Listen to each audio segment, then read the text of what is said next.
Welcome, everybody, to All About Articulation, where we do a deeper dive into the articulation of some of your favorite action figures while glossing over things like sculpt, paint apps, character history, accessories, because I suck at that.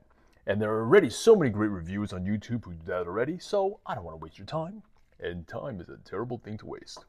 All right, today we're going to do a bit of I'm going to mix it up a bit of a uniquer review for the Metacom Mafex Knightfall Batman figure that just came out about a month ago. Shout out to Reddit user that_Mabble, Mabble. He hit me up, left a comment on one of my posts asking me, noticed that I sort of modded the cape, and he just asked me, like, how did I do it? This is not my idea. I saw it on another Facebook group, and I thought it was such a good idea, and I just kind of like looked at the photographs a little bit, and I just reverse engineered and just did what I thought was the way to do it. So there could be a multitude of ways of how you can mod the cape. I have seen a lot of different ways of how to mod the cape, but this is just what I did. So if you're here not for any sort of modification reasons, you just want to jump right into the articulation, there's a timestamp below, so you don't have to waste your time and jump right into how this figure articulates. One of the reasons why I wanted to mod the cape was because out of the box, even though the cape is wired, you can't get the cape to drape over his shoulders.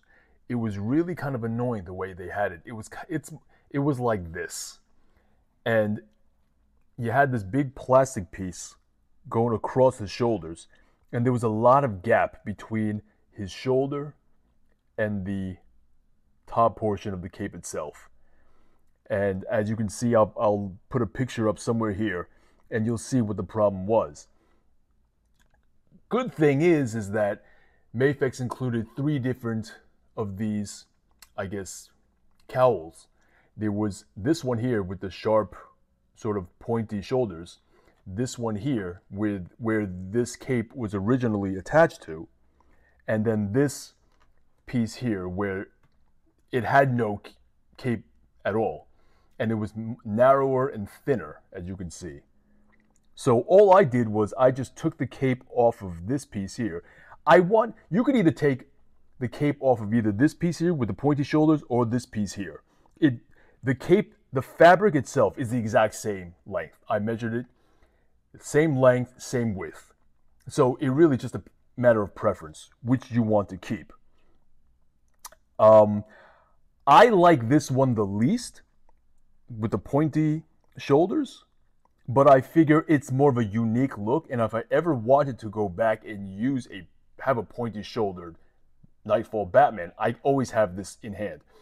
If I were to have taken off this cape here and attached to this one here, it would have been a little redundant to have 2 of these pieces with the cape, especially when I was not happy with this piece here, because this piece floated above the shoulders and didn't give you that nice draped look, which is what I wanted to accomplish. I mean, how can you have a Batman without the cape draping over the shoulders, right? Look at all his Batman brothers in the back here. You got Hush, and this is a modded cape, so you can drape it over. I like that. You have the no, this is not McFarlane. What am I saying? This is the NECA San Diego Comic-Con exclusive. I believe it was 2018. Comes with a soft goods cape, drapes over the shoulders. You have the Mafex Dark Knight Returns, drapes over the shoulders. And you have the McFarlane Knightfall Batman, which came with a plastic cape. I took that off with the quickness, and I added a soft goods cape, rather, and likewise, it can drape over the shoulders, right? And that's the look I wanted to go for with my Mafex Knightfall. So, what did I do? You got to pop off the head first, right? And then you take off this piece here, which would be this. This piece comes off, and what you want to do is that This piece originally does not come with any sort of wire caping. If you can see here, you just kind of have to peel it off you could see the glue marks, the remnants of the glue, it's still there. It's just glued from here, here, all around the edge and all around. I honestly just peeled it off slowly and surely, little by little, millimeter by millimeter. Take your time, do not rush. If it was a Marvel Legends or McFarlane toy, they don't cost that much. You can go faster if you want to. All told, this whole process takes about 5 minutes, but because it's a Mafex figure, it's a little bit more expensive. Give yourself half an hour. Give yourself an hour. Just go slow. That's the key. Go slow. I didn't even need to use any sort of heat, and I just peeled it off slowly. But if you're not sure, do not be afraid to use a hairdryer. Use a hairdryer pointed right at the glue part and slowly but surely peel it off. Slow,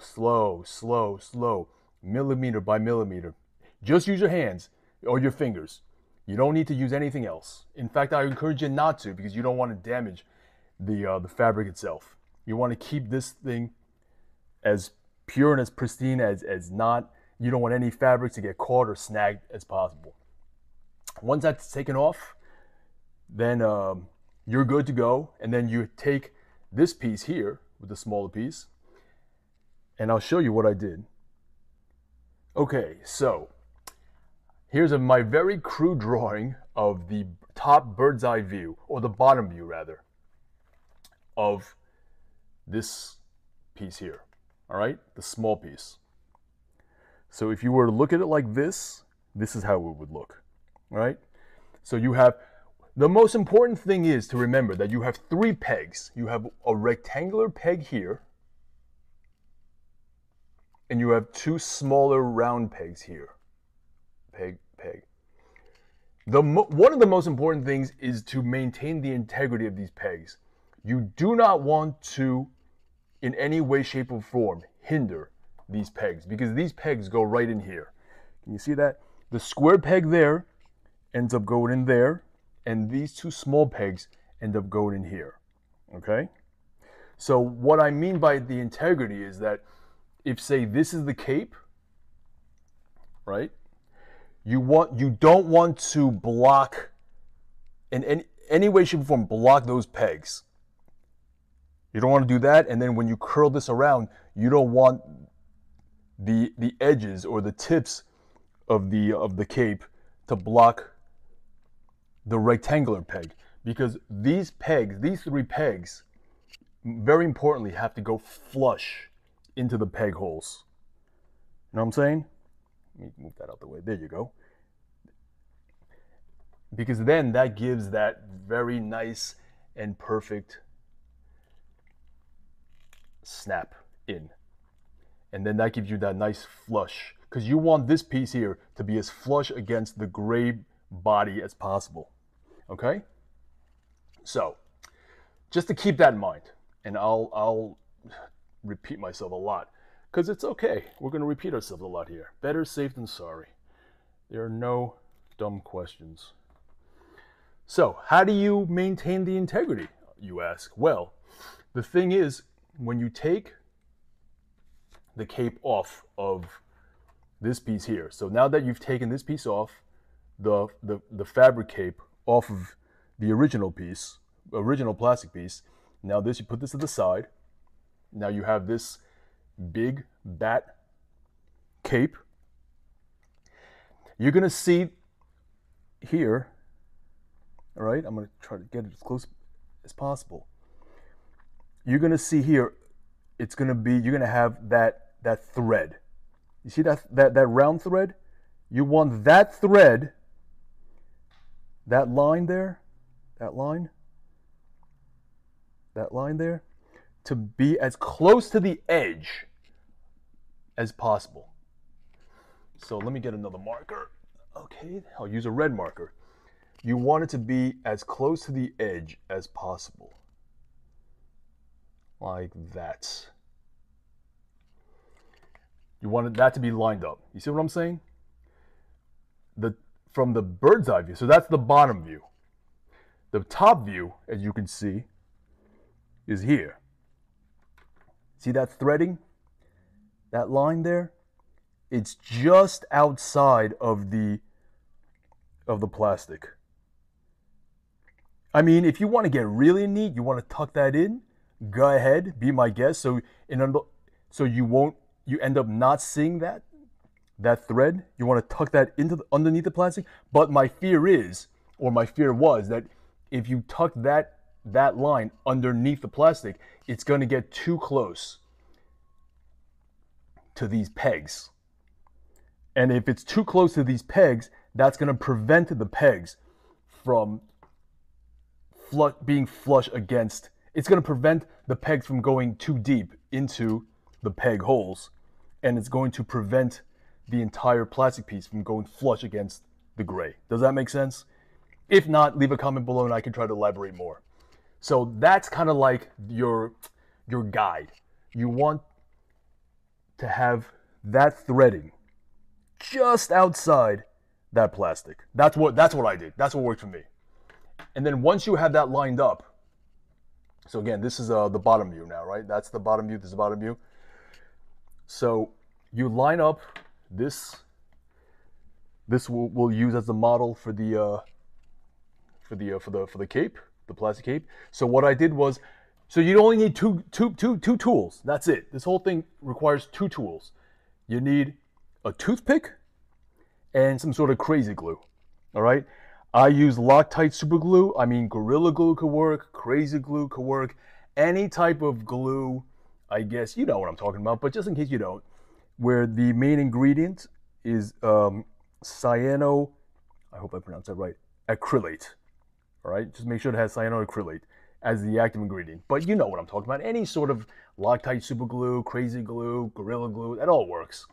So what I did was, like I said, I'm gonna sound like a broken record, millimeter by millimeter. You want to go a dab here, dab here, dab here, dab here. All right, and then you take your cape and you just glue it on there, and then hold it, and then blow on it and make sure it's dry, and you feel a little tug, and then you know that it's good, and then you just repeat the process. It gets a little tricky around the pegs down here. I'm not gonna lie. That's where you might need the toothpick. You might need the toothpick to just kind of move it, because sometimes what happens is it might get a little too off a line. So you just take your toothpick and you just sort of manipulate it, push it here, push it there, get it aligned, go slow, go millimeter by millimeter by millimeter by millimeter. Use your toothpick as your little tool.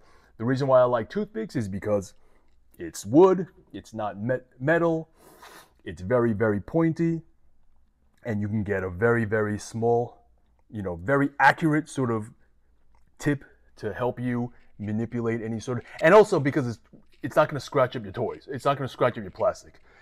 You don't want to leave any sort of metal. I always feel is too hard, like a what do you call it? Like maybe a push pin or a scalpel, an X-Acto knife, or a paper clip. That might be too hard and might leave too much of a scratch on your plastic. I never want to do that. A toothpick is the perfect tool for me. So that's what you do. Drop of glue, drop of glue, drop of glue, and then glue it down, blow it dry, and then drop of glue, drop of glue, drop of glue, and then glue it down, and then keep going around. Once you get around the pegs, you give yourself a little bit more. If you have to, give yourself more clearance than less clearance, because you want to leave as much clearance around the pegs here, here, and here as possible, right? Give yourself a lot of clearance here, and here, and here, and here. You don't want anything getting in the way of those pegs to flushly peg into those holes. And once you do that, go all the way around. Where's my little pointer?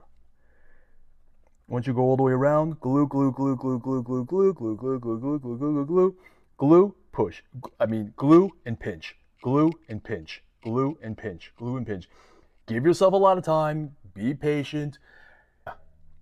If any part is a little loose or it's not perfect, take your toothpick and just hold it in place. Before the glue dries, you can either push it around and make sure it's lined up perfectly with your little toothpick tool. And then once you're done, let it dry and you snap it back in place in the back. Boom, boom, boom, boom, boom. And then it's perfect. The glue holds it perfect in place. If you want to get really, really kind of crazy, if you don't ever see yourself using anything other than this cowl in the future, you can even glue those pegs in. But of course, once you glue it in, it becomes permanent. But it won't come out, and then you know you're good. What am I doing here? Where's my head? There it is. Alrighty. All right, we're back. Here we go. The articulation portion. Okay, so articulation-wise, he's very, very similar to the Mafex Hush Batman. I believe it's the same feet, the same legs, ankles to knee, knees to thigh. The body's different pieces for sure.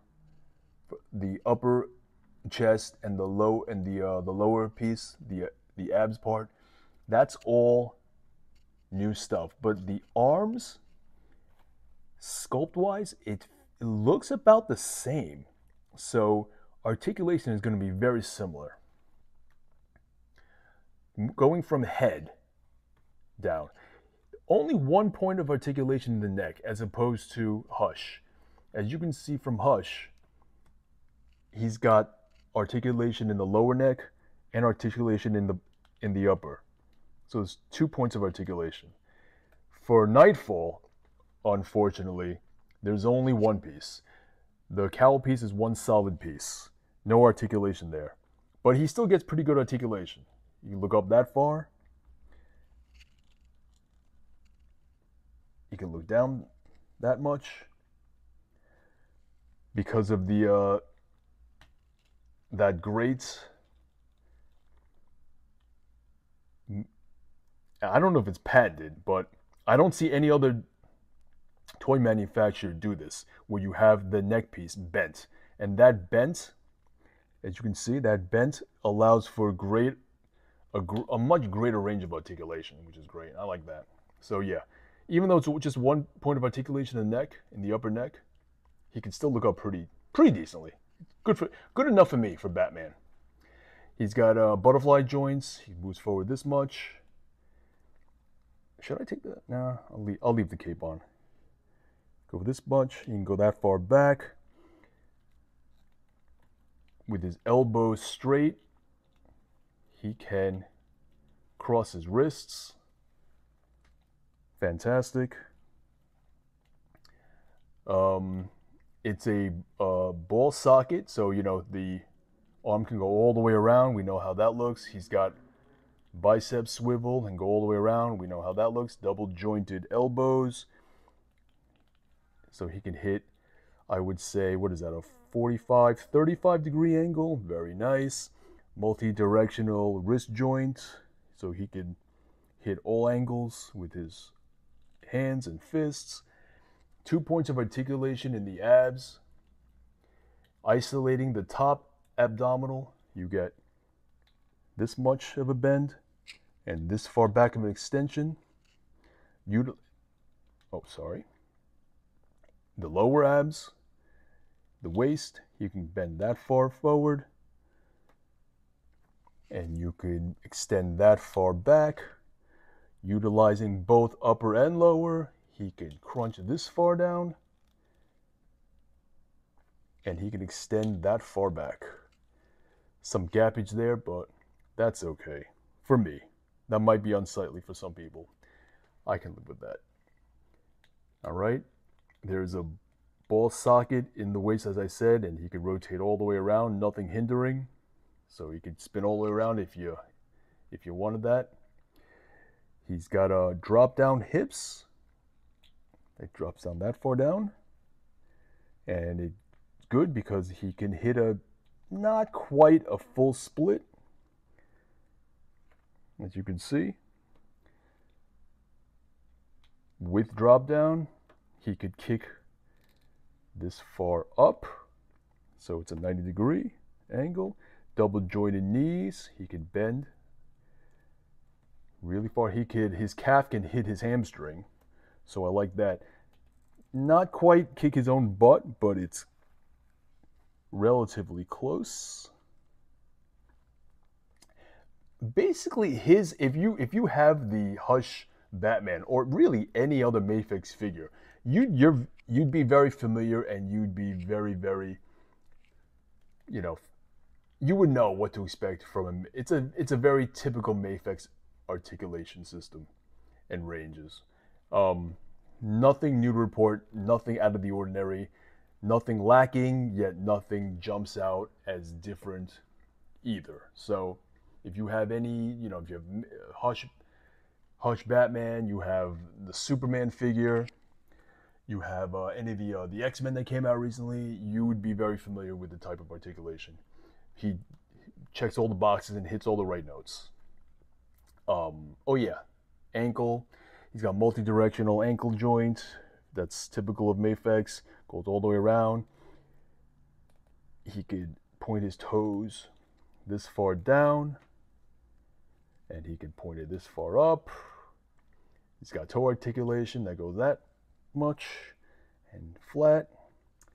And yeah, overall, I mean, the Hush Batman will always have a soft spot in my book, in my heart, but this Knightfall Batman might be my new favorite definitive 6-inch scale Batman figure. I've always been a sucker for the blue and gray with the yellow bat logo. That's always been my Batman. Look at these two together. This is your classic comic book DC's finest right here. And like the height is just, I think, perfect. You got Batman, you got Superman. And Superman's just a little bit, I would say maybe a smidge taller than Batman, which is generally the way I like it. I always kind of felt Superman was like 6'3", Batman was maybe 6'2", or Superman 6'2", Batman 6'1", whatever it is. I always liked my Superman to be just a smidge taller. And these two figures do just that. Look at that. That's perfect. All right, well, that's my review for today, and the cape mod. Hope you guys enjoyed it. Any questions, leave a comment, and I'll try to answer it, as best as I can. All right, guys. Take care. Bye-bye.